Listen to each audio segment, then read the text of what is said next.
আসসালামু আলাইকুম। আশা করি সবাই ভালো আছেন। আমিও ভালো আছি। সো আজকে আমরা এই জায়গায় আসছি, সেটা হচ্ছে চট্টগ্রাম চন্দ্রনাথ পাহাড়, হয়তো আপনারা শুনছেন। তো আমি পাহাড়ে আসার পরে আমি একটা জিনিস নিজের অভিজ্ঞতা থেকে দেখি, সেটা হচ্ছে যে আমরা বাস্তবে আমরা যে কাজগুলো করে থাকি, আমরা কিন্তু স্টেপ বাই স্টেপ কিন্তু বিভিন্ন ধরনের বিভিন্ন সিচুয়েশনে কিন্তু কাজ করে থাকি। কিন্তু দেখা যায় যে আমরা অনেক পরিশ্রম করার পরে অনেক উঁচুতে উঠি।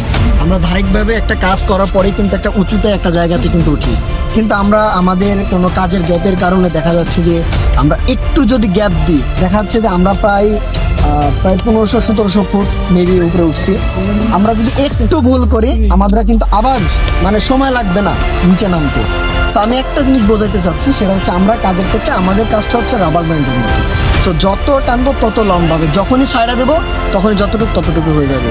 সো আপনি যে কাজটা করেন সেই কাজটা অবশ্যই আপনাকে প্রপারলি ধারাবাহিক করতে হবে। যদি আপনি ধারাবাহিকতা নষ্ট করেন, আপনি যেখানে ছিলেন আপনি সেখানে থাকবেন। দিন শেষে দেখবেন আপনি যতটুকু পরিশ্রম করছেন ততটুকু আপনি ফল পাবেন না। সো আশা করি আপনার গল্প থেকে আপনারা কিছু নিতে পারছেন। সবাই ভালো থাকবেন। আসসালামু আলাইকুম।